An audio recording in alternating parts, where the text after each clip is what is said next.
राम जी और दयाशंकर बचपन के दोस्त थे। कृष्ण सुदामा जैसी दोस्ती थी उनकी।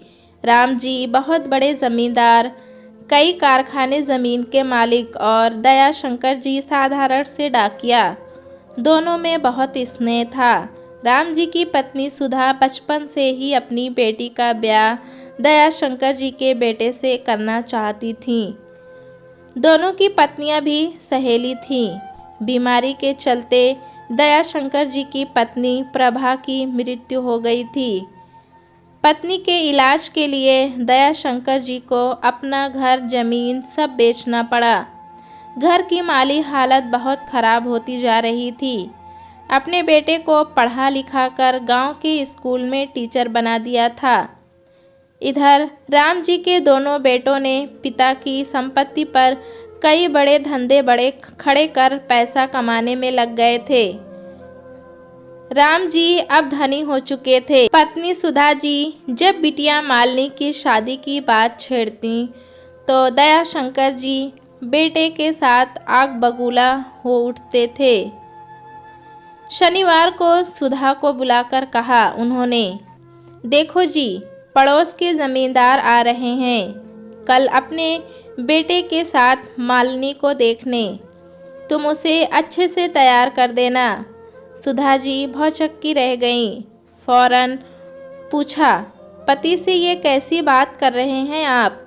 मालिनी की शादी तो हमने बचपन में ही आपके दोस्त के बेटे से तय कर दी थी। अब कोई और क्यों आ रहा है मालिनी को देखने? देखो सुधा, तब की बात और थी। उसका खुद का घर था, ज़मीन थी। बेटा टीचर ही तो है, कितना कमाता होगा। हमारी बेटी राजकुमारी की तरह पली है, वहाँ एक दिन भी नहीं टिक पाएगी। मालिनी सुन चुकी थी सब। सबसे पहले वह जयंत से बात करना चाहती थी। उससे मिलकर बात करके उसने जीवन में पहली बार अपने पिता से सवाल किया था, बाबूजी, मेरी और जयंत की शादी का वचन आप दोनों ने जयंत के परिवार को दिया था।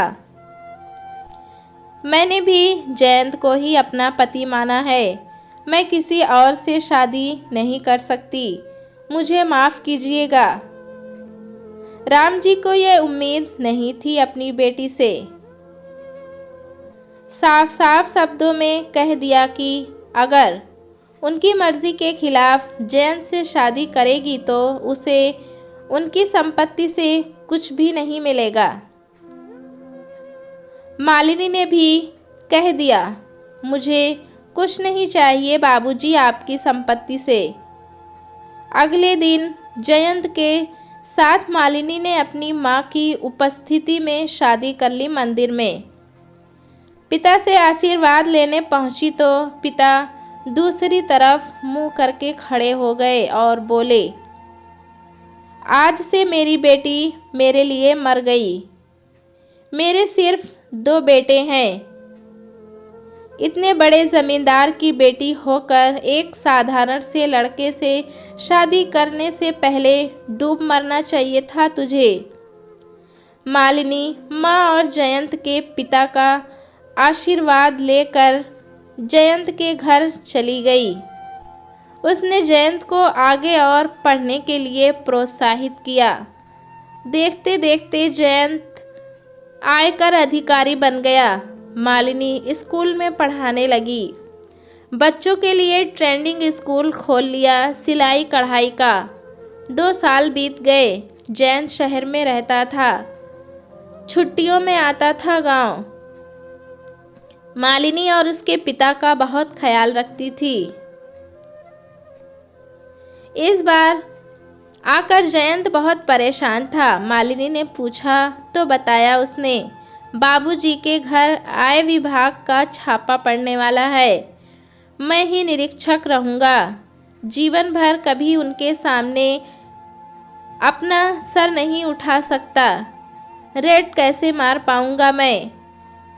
मालिनी ने हिम्मत दी उसे। आज राम जी के घर रेड पड़ रही थी। उन्होंने सोचा लेन देन कर मामलों को निपटा लेंगे, पर यह बात जयंत को पसंद नहीं आई। राम जी के दोनों बेटों की अवैध कमाई जब्त कर ली गई। कारखानों में दवाइयों के नाम पर जहरीली शराब बनाई जा रही थी। राम जी की सारी संपत्ति सील हो गई। दोनों बेटे जेल जा रहे थे। घर उनका नीलाम हो रहा था। तब सुधा जी बोल दी, आखिर मैं न कहती थी कि अनुचित तरीके से कमाई करने से वह भोग में नहीं लगती। घर रहा नहीं, आसपास वाले भी बुरी नज़रों से देखने लगे राम जी को। तब मालिनी वहां पहुंचकर अपने माता पिता को अपने घर ले आई। ससुर जी से कहने पर राम जी नहीं मान रहे थे तो दयाशंकर जी ने उन्हें दोस्ती की कसम दे दी। हार मानकर राम जी सुधा के साथ गए मालिनी की ससुराल। घर छोटा था पर सुंदर तरीके से सजाया हुआ था। पुस्तकें, फूलों के गमले, सदस्यों की तस्वीरों से बेहतरीन सजावट की गई थी कमरों की। दयाशंकर जी ने कहा, दोस्त, तेरी बेटी तो लक्ष्मी है। आते ही मेरी झोपड़ी को महल बना दिया। मेरे बेटे को इतना बड़ा अधिकारी बना दिया। रामचरण जी को वास्तविकता का बोध हो चुका था। जिस बेटी को एक फूटी कौड़ी नहीं दी उन्होंने, उसने अपनी साधना से पिता को लांछन लगने से बचा लिया। जयंत कितना ईमानदार बेटा है और एक मेरे दो नालायक कपूत। मालिनी ने मेरे वचन की लाज रखने जयंत से शादी की। वह खुश है, मुझे और क्या चाहिए। वे उठे और दयाशंकर और मालिनी के समक्ष हाथ जोड़कर बोले, मुझे माफ़ कर दो बेटा। मैंने तुम्हें कहा था उस दिन डूब मरने को। डूब तो मुझे मरना चाहिए। अपनी संतानों को सही शिक्षा ना दे पाया। अपने मित्र को दिया वचन भूल गया। दया तो सुदामा बन गया पर और मैं कृष्ण कहाँ बन पाया। मुझे डूब मरना चाहिए। नहीं बाबूजी, दुनिया में इंसान की पहचान संपत्ति से नहीं होती। जयंत की माँ ने मेरी माँ से मुझे अपनी बहू बनाने का वचन लिया था। आप ही के सामने मैं कैसे तोड़ देती उस वचन को।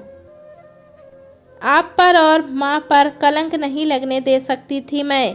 मुझे भी आप माफ़ कर दीजिए। दोस्तों, कहानी कैसी लगी हमें कमेंट में ज़रूर बताएं। चैनल पे नए हैं तो एक लाइक और सब्सक्राइब करना ना भूलें।